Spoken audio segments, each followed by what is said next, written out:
Fala minhas amigas, fala meus amigos, tudo jóia? Eu sou Saulo Novaes e você está no Papo no Auge, um programa voltado à troca de ideias, gerando conteúdo muito inteligente por essas ondas sonoras, sempre um especialista por episódio, muito conhecimento sendo gerado de modo a amplificar a voz da ciência, a voz docente, a voz da educação. Esse é o nosso propósito. Vamos pro auge em 2026.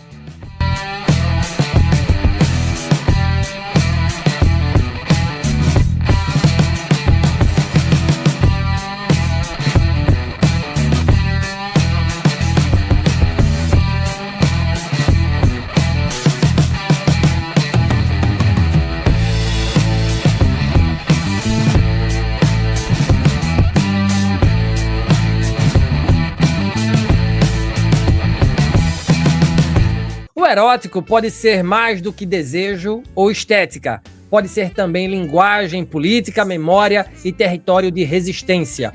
Neste episódio do Papo no Auge, conversamos com Rita Alves, do Mulheridade Preta, coletivo que discute o erotismo decolonial para negras, mulheres negras. Rita é também autora do livro Urbanidade Gospel, Megatemplos Evangélicos na Experiência Urbana, pelo Ateliê de Humanidades Editorial de 2023, é estudiosa das megachurches evangélicas brasileiras, é doutora em Planejamento Urbano e Regional pelo Instituto de Pesquisa e Planejamento Urbano e Regional da Universidade Federal do Rio de Janeiro e mestra em Comunicação Social pela PUC do Rio. Realizou estágio pós-doutoral em Planejamento Urbano, cujo tema de pesquisa foi a experiência dos membros e frequentadores do megatemplo evangélico com as políticas de urbanidade gospel e racionalidade neoliberal.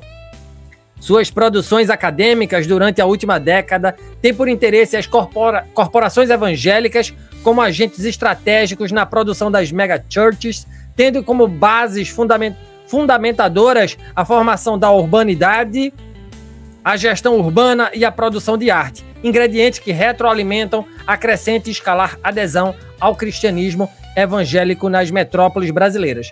Rita é ainda curadora de arte, roteirista audiovisual e ensaísta boudoir.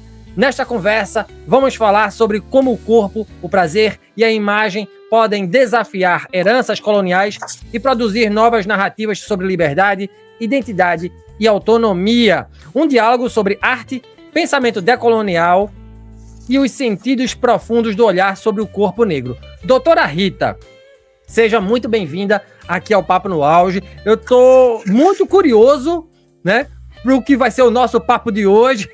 Satisfação imensa poder conversar com você. Como primeiras perguntas, o que lhe levou ao mundo da arquitetura, ao estudo das mega igrejas, ao ensaio boudoir, e eu quero saber o que é isso, e aos estudos decoloniais, uma profissional e estudiosa super eclética, vale salientar. Seja bem-vinda, tá?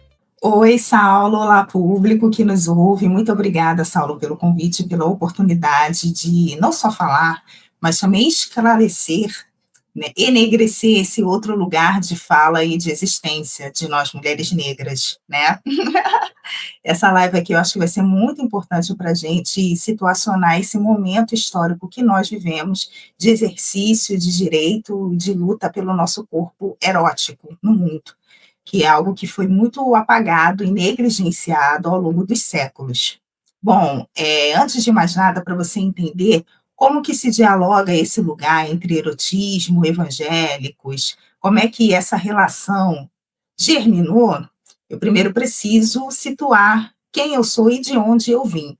Eu sou uma mulher negra do Rio de Janeiro, da Baixada Fluminense. Para quem não conhece, Baixada Fluminense aqui no estado do Rio de Janeiro é uma região metropolitana periférica, que compreende municípios como Duque de Caxias, São João de Meriti, Nilópolis, Belfor Roxo, Magé. Então, quem conhece aqui a região metropolitana do Rio de Janeiro sabe que a Baixada Fluminense é a área das quebradas, né? Também, além das favelas cariocas. Então, eu venho dessa região. Esse é o lugar onde Mulheridade Preta se forma. E, lógico, como em muitas expressões regionais brasileiras, o evangelicalismo está muito presente na Baixada Fluminense. E eu preciso também situar-me enquanto uma mulher religiosa, né? Eu sou cristã até os dias de hoje. Eu praticamente, não digo que nasci em berço evangélico, mas eu entrei na religião evangélica a partir de 5 anos de idade, quando da conversão da minha mãe, e desde então minha mãe me formou toda a minha infância e adolescência no protestantismo. E isso é uma coisa interessante de situar, porque da mesma maneira em que eu atravessei algumas opressões no protestantismo, por outro lado, o protestantismo me livrou de outras opressões urbanas. Como, por exemplo, foi através do protestantismo que eu adquiri um gosto pelos estudos, pela leitura, pela arte, né? Porque eu entrei primeiramente na Assembleia de Deus e depois migrei para a Igreja Metodista, que é uma igreja de formação mais tradicional, muito voltada para a leitura, para o conhecimento, para a produção teatral, músicas. Então, o meu ambiente de infância e adolescência foi nesses territórios. Então, isso foi gerando em mim um outro olhar sobre a cultura, né? Um gosto diferente pelo saber, pelo conhecimento. E a partir dessa formação e desse gosto, eu, por exemplo, nunca quis me envolver com drogas, nunca fui muito assim de passar, de virar à noite na rua, embora a rua também seja um lugar, né, de aprendizado e de muitas experiências, mas assim, eu tive uma trajetória diferente do geral das adolescentes do meu território, né? Então, por isso aí que eu também considero o protestantismo que foi uma célula de captura e de escape para muitas outras opressões que as mulheres negras vivem até hoje, né? No tempo presente.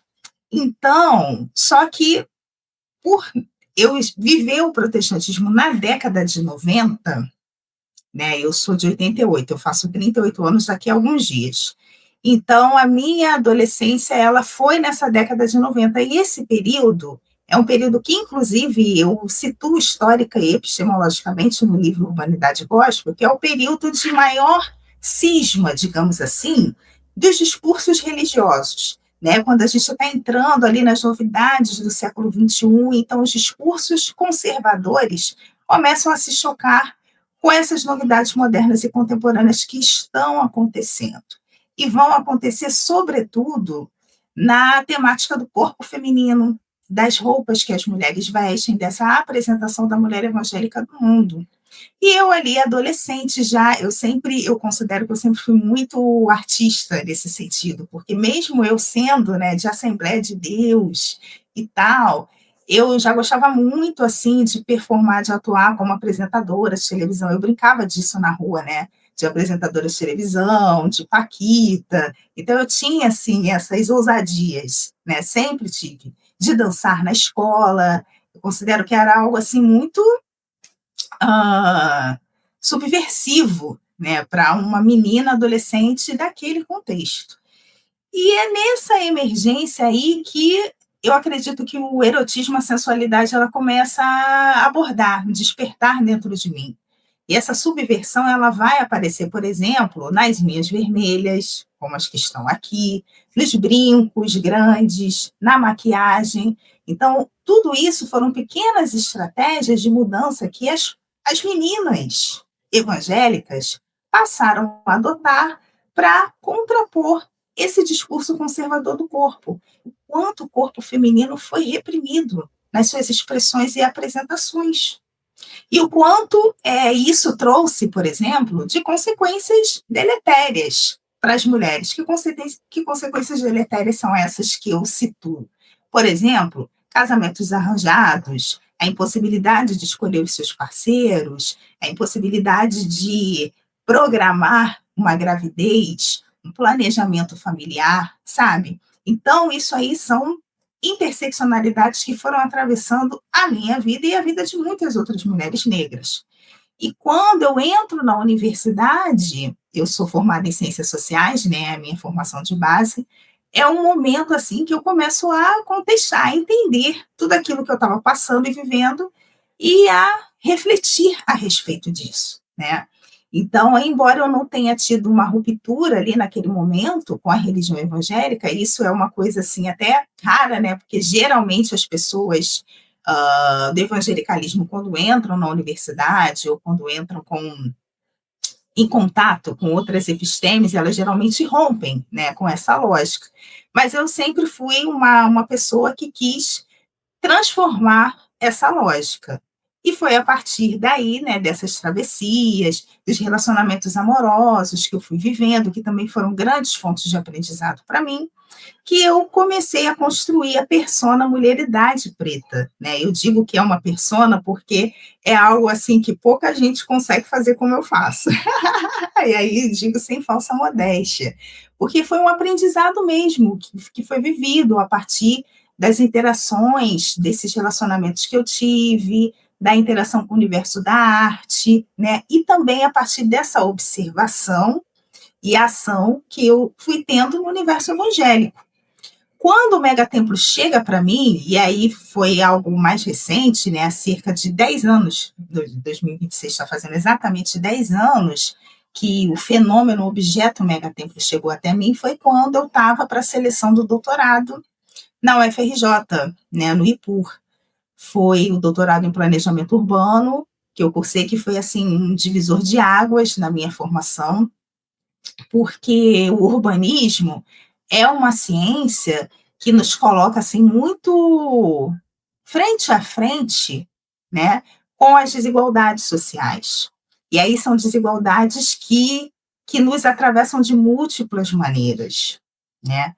E um dos campos em que eu fui perceber isso de forma mais premente e urgente foi esse atravessamento estético da mulher negra no campo erótico, nos relacionamentos, entendeu? Eu fui começando a perceber e entender quais eram os atravessamentos de classe e renda que afastavam as negras de certas experiências eróticas. Eu fui entendendo por que na minha adolescência, início da juventude, eu não vivi certas experiências eróticas que outras meninas brancas, por exemplo, vivem e sempre viveram. E é algo que a gente vai falar um pouco mais à frente, né? O que diferencia tanto essa experimentação erótica da negra no mundo? Foi o urbanismo que me deu essa base, entendeu? A partir desse entendimento do território, esse distanciamento das mulheres negras das principais fontes de prazer, de cultura, de leitura, de conhecimento, né? Então, a territorialidade, eu digo que é um dos ingredientes basilares para essa transformação de vida da mulher preta. Isso eu fui aprender no urbanismo. E também nas megachurches, porque o que acontece? Os megatemplos brasileiros hoje geralmente estão concentrados, né, em zonas urbanas, né, de uma malha de transporte, uma malha viária intensa. Muitos deles são como verdadeiros shopping centers, né? Onde ali você tem acesso a múltiplas coisas, múltiplos serviços. É uma estratégia de encapsulamento tão grande, né, das pessoas evangélicas, que é como se eles não precisassem sair do megatemplo para nada. Não precisam sair nem mesmo para encontrar os seus relacionamentos, porque muitas dessas igrejas, inclusive, elas promovem, né, suas festas, seus encontros. Então, o megatemplo ele é um grande objeto de estudo para você entender a transformação das lógicas linguísticas, estéticas da religião evangélica hoje, porque eles foram entendendo que precisavam fazer isso para se manter no mundo, porque senão ninguém ia mais querer ser crente. Né?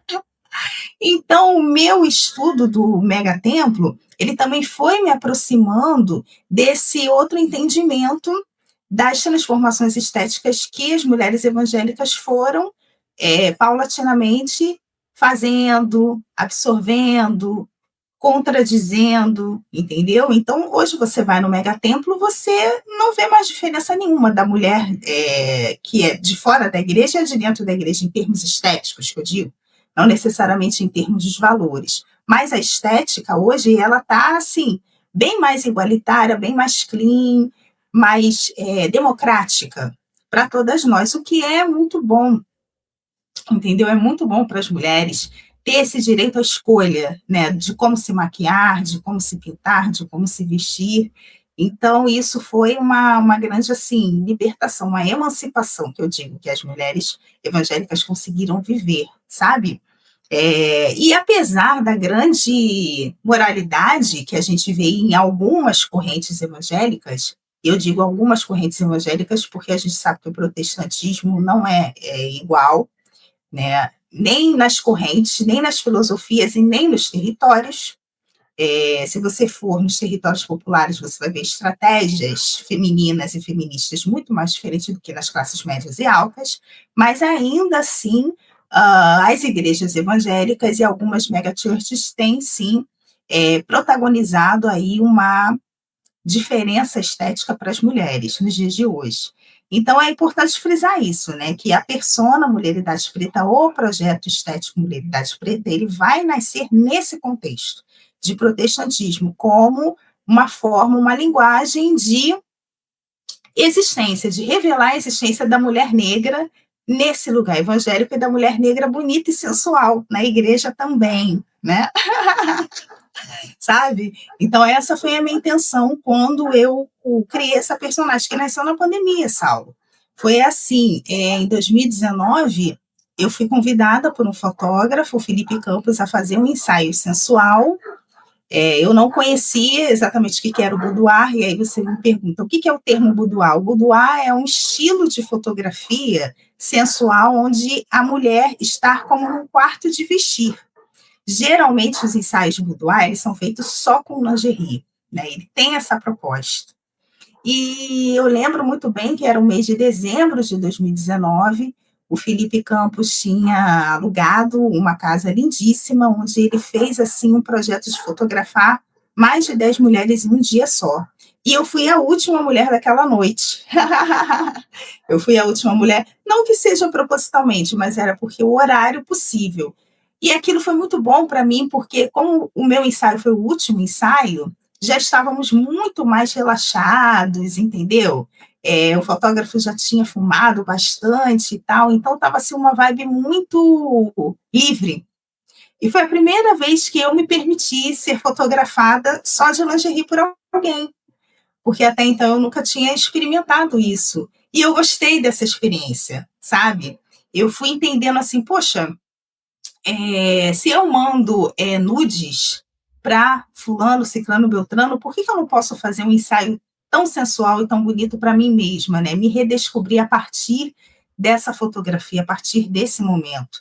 E quando ele me trouxe o pacote de fotos editado, até então eu nunca tinha tido acesso a uma fotografia profissional daquele jeito, né, com toda aquela expressão de beleza, isso para mim foi assim um acontecimento, um grande acontecimento mesmo, porque ali eu pude entender a bela mulher que eu era e como eu gostaria de transmitir isso para outras irmãs pretas também.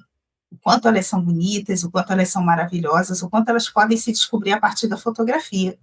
E aí, timidamente, naquele período de pandemia, né, março, abril de 2020, para ocupar o tempo, comecei a postar no Instagram essas fotos desse ensaio que eu fiz.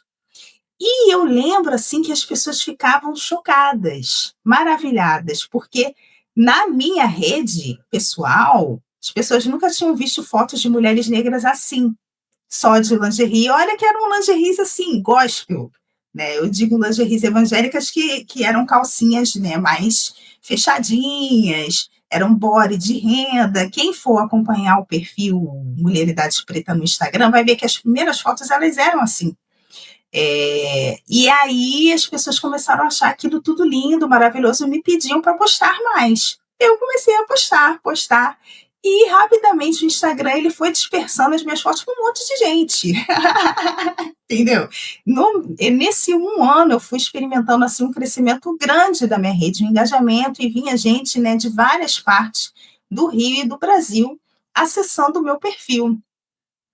E aí o mesmo fotógrafo, que ele é muito meu amigo, o Felipe, me deu a ideia, ele falou assim, vamos fazer o segundo, vamos fazer o terceiro, e aí nessa de fazer um e outro ensaio, ele me deu a ideia de criar um OnlyFans.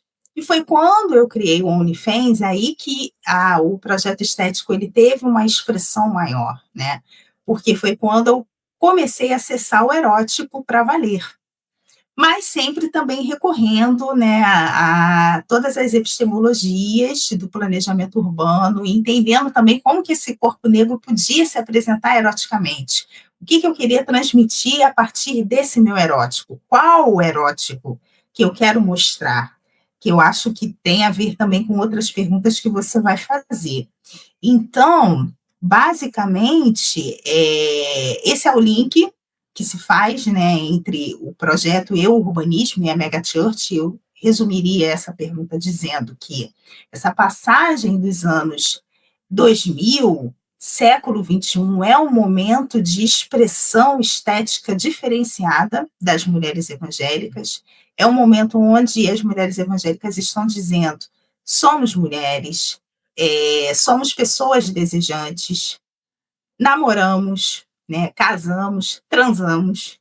Então, a gente também quer falar sobre isso. A gente também quer entender, ouvir e experimentar a respeito dessas temáticas.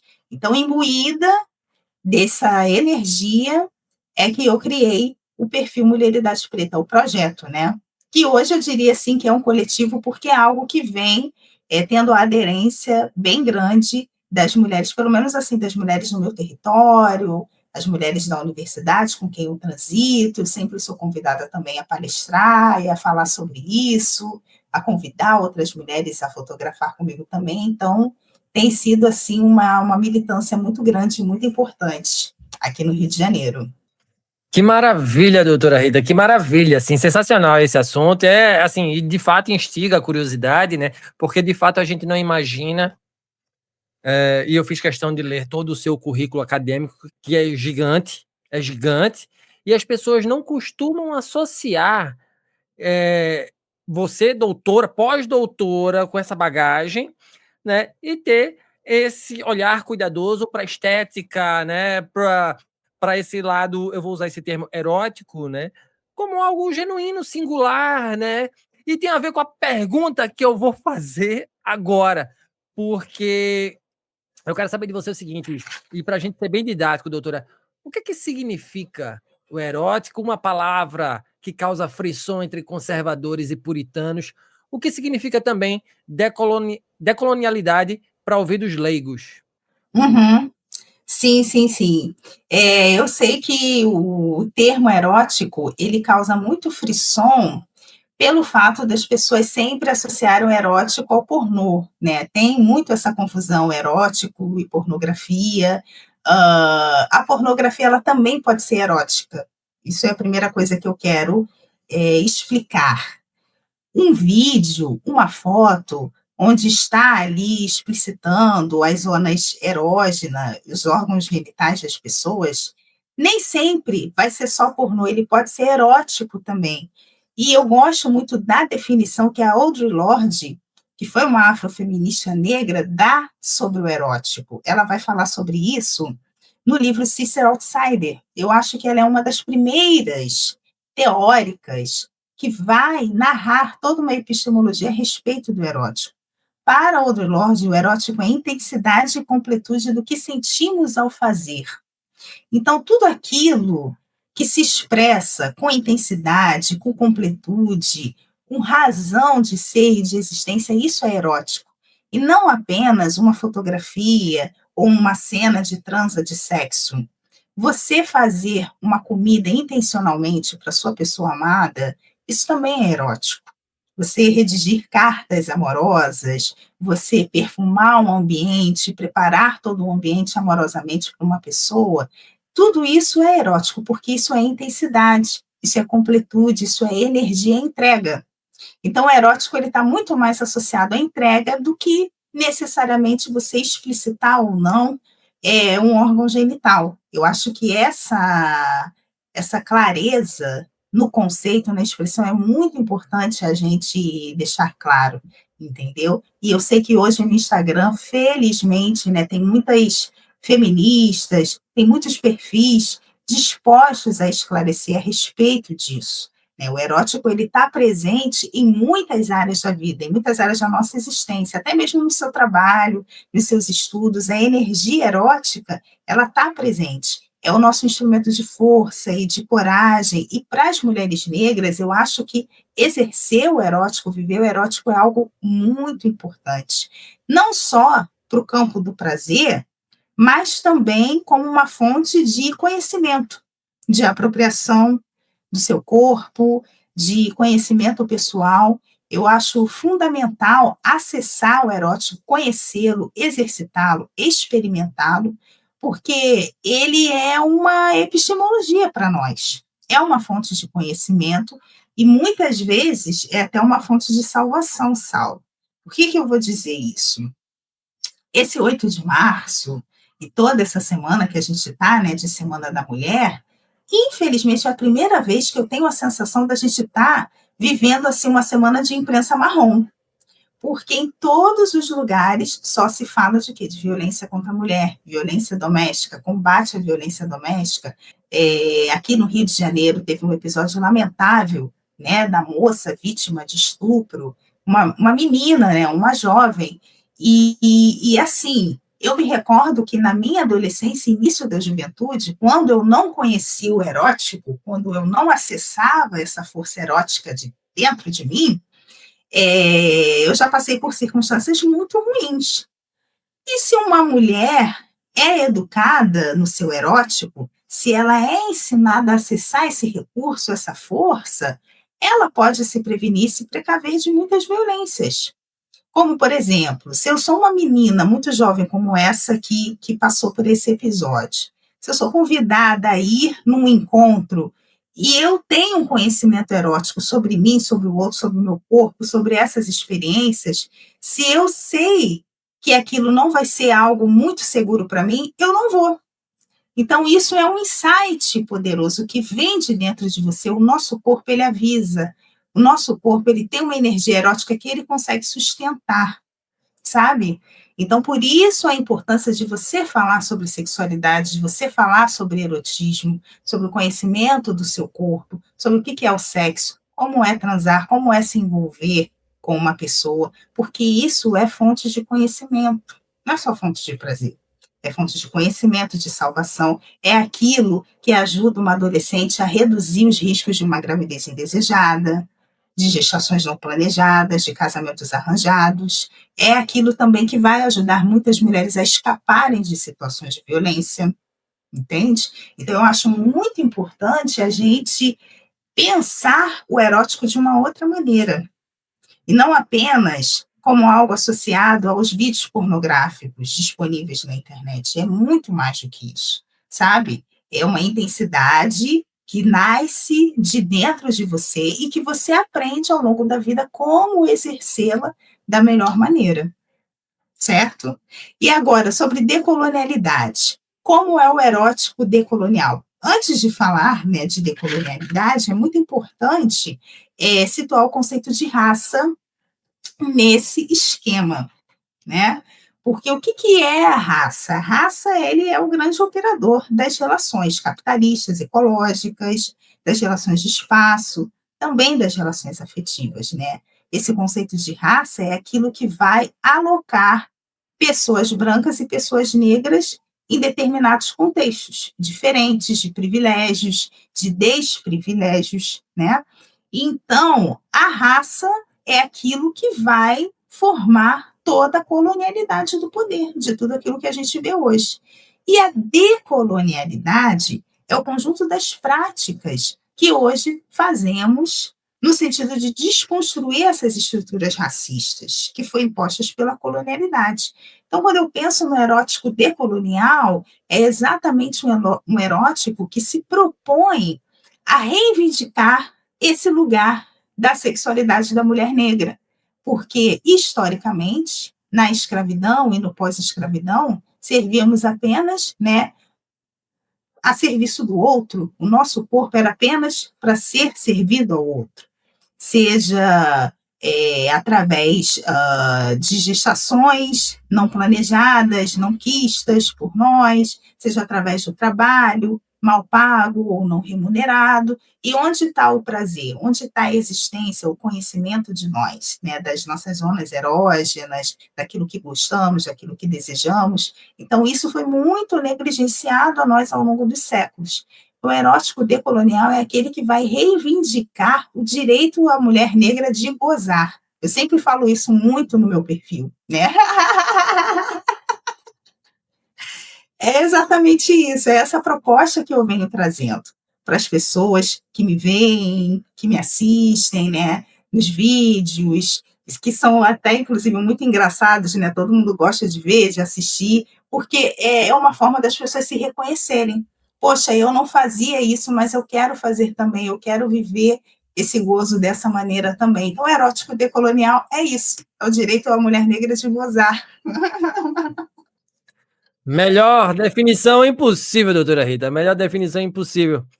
Veja, e em cima dessa sua fala, eu queria que você explicasse para a gente, por exemplo, o que é o Clube do Batom, né? Um manifesto pelo direito ao desejar e experimentar. Como é que ele surge? A quem ele é endereçado? Experimentar, nesse caso, é o que exatamente? Novas estéticas, novas narrativas sobre o corpo ou novas formas de existir socialmente?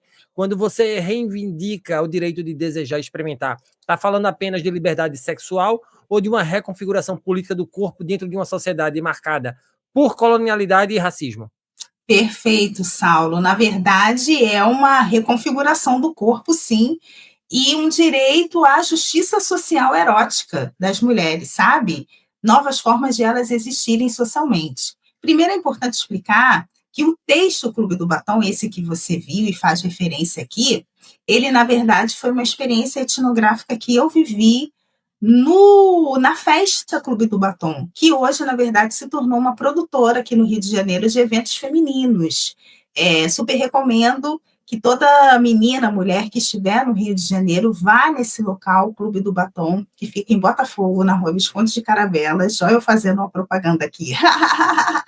E é um lugar, assim, que é muito bacana para mulheres de todas as idades, inclusive as 50 mais, 60 mais, 70 mais, que porventura foram alijadas da experiência erótica de alguma maneira, também visitarem, né? A produtora e mentora do Clube do Batom, ela se chama Júlia Ferraro, foi uma pessoa que eu conheci também, né, nesses idos de pós-pandemia, foi em 2022, eu já conhecia o local, por ser também uma boate para casais, em outros horários, em outros momentos. Também já transitei muito em eventos de casais liberais aqui no Rio de Janeiro, e o Clube do Batom tem essa proposta de ser um local liberal só para mulheres, para que as mulheres possam extravasar todos os seus sentidos sensuais ali. E ele é restrito a mulheres mesmo, só pode entrar mulher, viu? E é legal, porque é um happy hour que começa às 6 da tarde. E eu lembro que nessa época, que a gente estava saindo da pandemia, o Clube do Batom estava com uma proposta muito interessante de parceria com movimentos sociais de favelas, né, e de áreas periféricas, e ele estava oferecendo ingressos para que mulheres de periferia também pudessem participar do clube. E no dia que eu fui, que eu conheci, realmente tinha muita menina da Baixada, muita menina da Maré, participando do Clube do Batom, né? E a Júlia me falou, vai sim, porque a gente está com essa atividade e tal, você vai sentir uma coisa diferente lá para a sua escrita, para a sua divulgação. E aquilo fez todo sentido para o meu projeto, porque ver mulheres negras, né, participando de um evento assim, erótico, sabe, com Google Dances, com dança, com música, onde elas podem dançar, beijar à vontade, agarrar quem quiser, isso foi muito legal, muito assim bacana de se ver, porque é algo assim importante você trazer essas experiências para o cotidiano das mulheres. Quem conhece a realidade urbana aqui no Rio de Janeiro, sabe, se você entra num metrô, num trem, o que você vai ver? Majoritariamente, mulheres negras ou mulheres pobres, vindo de longas distâncias, de longos deslocamentos. Essa é a realidade urbana das mulheres por aqui, da grande maioria. E o tempo que sobra não é um tempo em que elas vão necessariamente se alegrar nesse sentido, né? Pode até ter aqui e ali, mas uma das coisas que eu postulo muito também no trabalho do Projeto Mulheridade Preta é que o tempo é um referente muito importante para a sua experiência sexual e sentimental. Quanto mais tempo qualitativo você tem, mais possibilidades de você viver essa área da sua vida melhor, de forma mais plena, de forma mais dedicada. A ausência de tempo, essa retirada do tempo que o capitalismo faz às mulheres negras é algo muito ruim, porque nos impede de participar de festas, de eventos, de encontros, de conhecimento com outras pessoas, sabe? Então, essa oportunidade que eu tive de conhecer no Clube do Batom, que o Clube do Batom foi ofertando para as mulheres pobres e mulheres negras, foi algo assim muito importante mesmo, até mesmo para tornar esse tipo de experiência conhecida nesses outros territórios, porque até então era um evento muito frequentado pela classe média carioca, né? Como se só as mulheres de classe média ou classe média alta pudessem ter o direito de se divertir, né? Eu sei que os bailes funks também têm uma proposta semelhante, mas ali no baile funk não é só para mulher, entendeu? E o Clube do Batom é um evento exclusivamente dedicado às mulheres, onde elas vão dançar, onde elas podem beber, conversar, se divertir, ter experiências eróticas, entendeu? De massagens, experiências sensoriais, maquiagem, cosméticos, e também no Clube do Batom é possível fazer chá de lingerie, despedida de solteira, despedida de casada, né? Então é uma produtora hoje que cresceu muito, voltada para essa redescoberta do corpo feminino, para essa outra forma de a mulher existir socialmente, sabe? Então é uma reconfiguração assim do corpo, do direito ao gozo, muito bacana, muito legal, e que eu super recomendo, cara, para toda mulher que estiver no Rio de Janeiro, tirar um dia e conhecer esse Clube do Batom, porque ele realmente é muito bom. Que legal. Veja, e aí eu me dirijo aqui, todo mundo que está vendo e ouvindo a gente, né? Como o capitalismo é foda, né? Porque nos tira, inclusive, o tempo de gozar com, né? com qualidade. Isso é foda, isso é foda. Ô, doutora Rita, veja, esse olhar colonial, ele construiu uma longa história de hipersexualização do corpo negro, como também regulou quem pode ser desejado e quem deve ser disciplinado. Tá? A minha pergunta é como transformar o erótico em potência de autonomia sem reproduzir os mesmos enquadramentos que historicamente objetificaram esses corpos negros, hein? Sim, sim, sim. Eu acredito que a principal ferramenta de transformação dessa lógica hoje é a educação antirracista, sabe, Saulo? E educação antirracista utilizando múltiplas ferramentas. A minha fotografia erótica, eu acredito que ela é, sim, uma ferramenta de educação antirracista. Por quê? Porque você abrir o seu celular ou o seu computador, ver fotos, vídeos sequenciais de mulher preta bonita, de mulher preta expressando o seu prazer e o seu gozo, isso já traz um olhar diferenciado para o que você pensa a respeito da mulher negra, sabe? Muitas vezes as pessoas veem o corpo preto como um corpo a serviço, como um corpo que está apenas para servir ao outro. Você mostrar o corpo preto feliz, um corpo preto bonito, interessante, sorrindo, se divertindo, se alegrando e gozando, isso já é por si só, já é uma ferramenta de educação antirracista.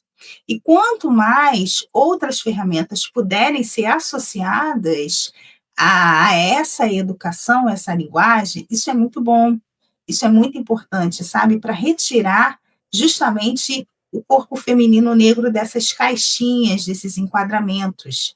E eu acredito que também o cinema, o audiovisual, são ferramentas muito interessantes nesse sentido, né? De você estar vendo cantoras, rappers, poetisas, né? Falando sobre o corpo preto, sobre o erótico, tudo isso é muito legal. Mas eu acho que também o campo de produção da arte, ele tem uma missão muito importante de retirar esse enquadramento negativo das mulheres negras, sabe? Eu acho que o campo de produção da arte, ele foi, principalmente, né, nos séculos XVIII e XIX, ele construiu um lugar subalternizado para os corpos pretos, né? Isso quem estuda a história da arte sabe. As pinturas de Debré, as pinturas de outros artistas, as fotografias das expedições europeias que vinham principalmente fotografar os ritos africanos, de religião africana. Então, tudo isso, toda essa iconografia construiu um lugar subalternizado aos corpos pretos. Então, por isso, hoje, tem tantos fotógrafos, tem tantos curadores militando, trabalhando para contracolonizar toda essa linguagem depreciativa que foi construída sobre o corpo preto. Porque você vê, na história da arte, antiga, né? Você não consegue ver um corpo negro feliz, um corpo negro gozando. Mesmo na produção de arte erótica, você vai ver sempre o corpo branco, gozando, né, sensualizando. É sempre esse corpo branco, nunca é o corpo da mulher negra. Então, isso também prejudicou muito a concepção, o senso comum em perceber esse corpo como um corpo também desejante, sabe? Então, eu sei que, por exemplo, as revistas masculinas, como Playboy, sempre foram historicamente muito criticadas por isso, mas é importante aqui a gente situar que a Playboy foi uma das primeiras estratégias iconográficas de trazer corpos de mulheres negras mostrando a sua sensualidade, a sua beleza. E isso aí já foi um gesto disruptivo, sabe? E a partir daí você foi construindo um estranhamento, mas também um outro entendimento. Poxa, esse corpo está aparecendo, e por que ele está aparecendo, sabe? Então, é ao longo das décadas que a gente vai estranhar, mas também perceber esse outro modo de existir, sabe? Então, por isso que eu acredito que a educação antirracista e, sobretudo, o uso da arte na educação antirracista é muito importante para a gente desmistificar, desconstruir essa lógica e passar a perceber, entender e respeitar o corpo negro como também um corpo que deseja, um corpo que sente, um corpo que goza, sabe? Um corpo que experimenta. Maravilha, respeitemos, respeitemos. Veja, você falou em arte, a próxima pergunta tem a ver com isso. Porque você é um artista boudoir, né? Você já explicou o que é isso. E o boudoir, enquanto linguagem estética, nasce em contextos europeus específicos, né? E, doutora Rita, nesse contexto, né, o erótico ele funciona mais como linguagem artística, como método de pesquisa ou como ferramenta de libertação subjetiva? Ou tudo junto? Sim, sim, sim. São as três coisas. Ele funciona das três formas, Saulo. Como uma linguagem estética, como um método de pesquisa, e eu já expliquei aqui o porquê que o uso do erótico, porquê que a fotografia erótica é uma ferramenta de conhecimento do nosso corpo e das nossas possibilidades de circulação no mundo, e é também uma ferramenta de libertação e autonomia, mas eu diria além. Eu acho que o boudoir brasileiro, especificamente, e aí por que eu estou pontuando o boudoir brasileiro? Quem é curioso, quem gosta de arte erótica, pode pesquisar em diversas redes, como, por exemplo, o Behance, que é uma rede que eu participo já há um bom tempo. Lá tem artistas boudoir de todo mundo. Você vai ver artistas boudoir de toda a América Latina, da Europa, asiáticas também. Então, é possível fazer essa comparação de como se apresenta a arte erótica nesses diferentes países, nesses diferentes contextos. Eu acho que o erótico boudoir, né, brasileiro, ele tem uma especificidade, e, sobretudo, o boudoir preto e negro, que é o quê? Que é explicitar as nossas curvas e a nossa intensidade como um método de pesquisa, um método existencial muito singular, sabe? Todo mundo que vai notar a expressão estética boudoir brasileira, e sobretudo a negra, vai perceber isso, quando é bem feito, quando é bem direcionado, sabe? A nossa arte, ela tem esse poder de trazer um discurso, uma narrativa mais sensível e diferenciada quando você está observando com atenção esse corpo negro, essa intensidade negra, sabe? E não é um clichê eu dizer isso, Saulo, muito pelo contrário. É realmente uma forma de tocar, de sensibilizar as pessoas de uma maneira diferente, sabe? Então, eu acredito que funciona dessas três maneiras, como uma linguagem estética, como um método de pesquisa, como uma ferramenta de libertação e autonomia, mas sempre referendando esse boudoir brasileiro negro como algo que performa, materializa essa nossa abolição de todos os dias, sabe? Eu acho que isso é muito importante de você olhar essa fotografia erótica negra com essa atenção. Muito legal, doutora. Obrigado por mais essa explicação super abalizada. Veja, eu já tratei desse tema aqui algumas vezes, inclusive sobre educação sexual e tal, e toda vez que a gente fala de erotismo, né, eu venho de uma casa em que o erótico ele era reprimido, né? Inclusive para mim, que era menino, a gente sabe que existe uma certa permissividade, né, para os homens, e para as mulheres há uma repressão bem maior, tá, no que diz respeito ao erótico e à sensualização e à liberdade dos corpos, né? E falar de erotismo ainda causa desconforto em muitos espaços, inclusive acadêmicos e também, obviamente, religiosos.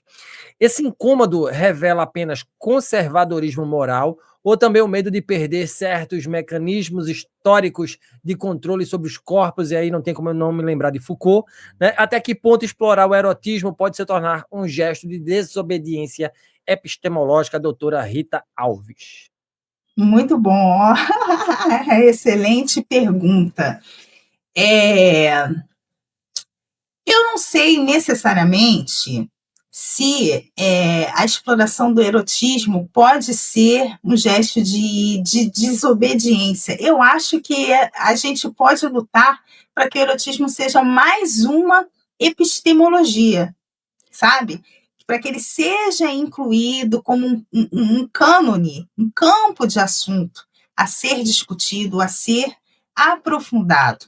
E hoje, felizmente, pelo menos assim, nos circuitos acadêmicos que eu transito, existem linhas de pesquisa de professoras e de pesquisadoras que estão tratando, narrando exatamente sobre o erotismo. Cito aqui, por exemplo, a professora Maria Elvira Dias Benítez, do Museu Nacional, que ela coordena estudos e linhas de pesquisas voltadas especificamente para o erotismo. Pessoas, alunos de pós-graduação, mestrado e doutorado podem pesquisar, escrever dissertações e teses, defendê-las no Museu Nacional, falando só de erotismo, sabe? Então, eu acho que o erotismo hoje ele está se tornando mais uma episteme. As pessoas estão começando a entender que esse é um assunto necessário, premente a ser discutido, a ser tratado. Creio que nas igrejas evangélicas, nos campos religiosos, ele ainda assim é um gesto assim de resistência, né, de desobediência. Aí sim, eu diria, porque, mas de uma certa forma, as próprias igrejas evangélicas, por exemplo, elas estão encontrando o seu jeito de o erotismo penetrar de uma forma ou outra. Sabe por quê, Saulo? Tem muita igreja evangélica fazendo evento para casal, sabe?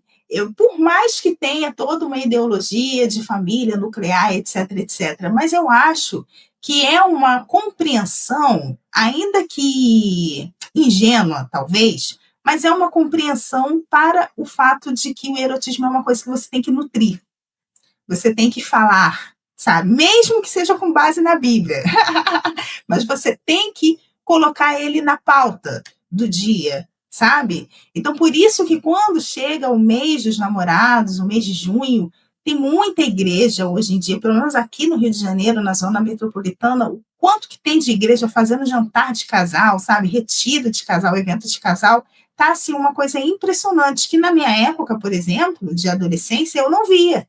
Isso nem pensar. Você fazer assim um retiro só para casais, sabe? Um evento, uma festa só para casais, isso não existia. E hoje em dia existe. Então, para você ver, né? As igrejas, mesmo que ali, né, no seu moralismo, no seu conservadorismo, com as suas nuances, elas estão entendendo que o erótico é uma pauta que você tem que colocar na mesa também, né? Então, aí sim, ele começa a ser paulatinamente um gesto de desobediência, que eles estão entendendo, você tem que falar de erótico de alguma forma. Ou trazendo um pastor, uma pastora, sei lá. Tem até algumas igrejas, né, mais para frente, progressistas, que até fazem chá de lingerie, que permitem com que as mulheres organizem os seus eventos internos, e aí as moças vão lá e levam os produtinhos de sexy shop, mas isso ainda é um número bastante tímido, tá, Saulo? Mas acontece. Quem conhece o meu trabalho, o meu perfil, sabe, né, que a gente gravou um podcast de erótica com o casal Ana e Cláudio, do Sexy Shop 69 Sexy Line, que é uma rede de sexy shops que tem aqui no Rio de Janeiro, e entre o público deles tem muito pessoal evangélico, sabe? Eles conseguiram, assim, encontrar também um jeito, uma linguagem de penetrar entre essa camada evangélica. Então, quem diz que evangélico não frequenta o sexy shop, ó, tá mentindo, tá muito enganado, porque frequenta sim. Até porque evangélico também faz papai e mamãe, né? Claro, com certeza. E muito. Que maravilha. Doutora, veja, para a gente finalizar aqui esse regozijante bate-papo, veja, se a gente pensa o erótico como território decolonial, que tipo de transformação cultural pode emergir quando mulheres negras passam a narrar, produzir e dirigir suas próprias imagens de desejo, né? Quem perde e quem ganha quando mulheres reivindicam o direito de desejar abertamente, de gozar tranquilamente? Sim, eu acho que quem perde é a branquitude. Totalmente, sabe, Saulo? Em todos os sentidos. Porque olha só, vamos lá, vamos pensar assim. Quais são os campos em que a branquitude, falando assim, nessa relação de gênero, em que ela mais se manifesta? Eu acho que é no âmbito doméstico, né? É um âmbito assim em que você vai ver de forma mais radical essas assimetrias de gênero e de raça. Então, quando você tem uma mulher negra passando a existir sexualmente, reivindicando o seu erótico, você vai, por exemplo, ver essa mulher negra querendo sair mais cedo do seu trabalho, para poder ir a uma festa, para poder ir a um baile, para poder encontrar com o seu amado ou a sua amada, entende? Então, são momentos em que, assim, o erotismo negro vai começar a negociar com essa branquitude, com a existência dessa branquitude. Então, à medida que as mulheres negras vão se encontrando eroticamente, reivindicando esse lugar, esses espaços, quem perde é a branquitude. Não só nessas relações capitalistas também, mas eu acho que até mesmo nas relações culturais, educacionais, as mulheres negras começam a transitar mais por outros espaços, começam a serem mais percebidas, desejadas, ter mais direito de escolha. E aí, nesse trânsito amoroso, nesse mercado amoroso, se tem mais mulheres negras namorando, amando, desejando, quem perde é a branquitude, né? Porque antes eram só elas que tinham esse direito de exercer o amor, e agora não, as mulheres negras estão aqui, né, na pauta da vida e reivindicando também, sabe, essa existência. Eu tenho visto, por exemplo, no Instagram, um movimento que tem sido muito legal, de muitas influências negras, postando fotos, sim, sabe? Namorando, amando, gozando, viajando, porque, segundo elas dizem o quê? Que, por serem militantes, por estarem atuando, né, nas frentes de luta negra, muitas pessoas acham que postar fotos do seu gozo, né, ou do seu namoro, ou delas com roupas decotadas, sexys e tal, isso é como se estivesse vulgarizando a luta negra, quando na verdade não é nada disso, muito pelo contrário. Quando a mulher negra ela está gozando, ela está vivendo, ela está amando, ela está ali se fortalecendo para a luta antirracista, sabe? Eu acho que as pessoas elas precisam começar a entender isso, que a gente não é só, sabe, militância, nós não somos só frentes de guerra, muito pelo contrário.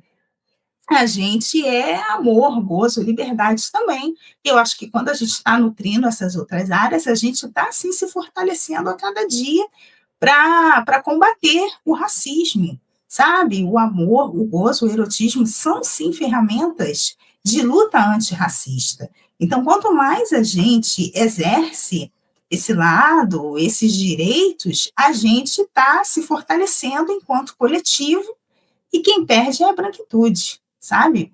Então, é por aí que a gente vai conquistar mais universos. Muito bom. Deixa eu mais uma vez falar aqui para a audiência, né? Antes da gente finalizar, transe para você ter mais energia para lutar. É isso, né? Isso. Ratificada aqui na fala da doutora. É isso. Na fala da doutora Rita Alves. E depois desse grande bate-papo aqui erótico, pomposo, regozijante, a gente infelizmente chega ao fim do Papo no Auge de hoje. Eu conversei com a doutora em Planejamento Urbano pela Universidade Federal do Rio de Janeiro, artista visual e escritora Rita Alves, autora do Mulheridade Preta, Erotismo Decolonial para Mulheres Negras, na pauta o erótico e o decolonial. Doutora Rita, enorme satisfação conversar com você. Obrigado pela partilha generosa aqui com a gente e por sua presença em nosso podcast. Quem quiser saber mais sobre a temática e sobre seu trabalho, onde lhe encontrar, brigadão, viu? Obrigada a você mais uma vez, Saulo, pelo convite, pela oportunidade de estar aqui abrindo um pouco mais, né, essas energias, esses canais eróticos para todos os seus ouvintes. Bom, quem quiser me conhecer melhor e encontrar mais do meu trabalho, podem acessar Facebook e Instagram, @Mulheridade-Preta, né? Lá vocês vão ver todas as minhas fotos e vídeos e muito mais do meu material, e também textos reflexivos a respeito de tudo isso que a gente falou aqui. Quem quiser conhecer mais do meu trabalho acadêmico, né, aí do trabalho das megachurches, reportagens que eu já participei sobre o discurso estético feminino negro, podem ir no Doutora Rita Alves, DRA Rita Alves, né, @DRA Rita Alves, e também tem o meu YouTube, onde eu lá posto vídeos, podcasts e demais informações a respeito desses temas, né, erotismo e evangelicalismo. Vocês podem encontrar no YouTube Doutora Rita de Cássia Gonçalo 1204. Muito massa, ela é muito fera. Obrigado mais uma vez, doutora Rita, muito obrigado. E se você gostou desse conteúdo, não esqueça de avaliar o podcast Papo no Auge nos principais agregadores de áudio. Também nos siga nas mídias sociais, no Instagram, @Papo no Auge, no LinkedIn, estamos lá no Saulo Novaes, no YouTube também, a gente está no YouTube, né, onde a gente está integralmente, né, e também nos tocadores de podcast. Quer ser um parceiro do Papo no Auge, se associe ao nosso programa por meio da plataforma Catarse de financiamento coletivo e nos ajude a conversar com mais professores e agentes pedagógicos, né, como a doutora Rita Alves, né, que também abrilhantou este programa. Um grande abraço para todo mundo, bora pro auge e bora transar, galera. Valeu. Isso. Beijo, galera. Beijos imensos e intensos. Tchau, Saulo. Excelente. Valeu, doutora. Obrigado.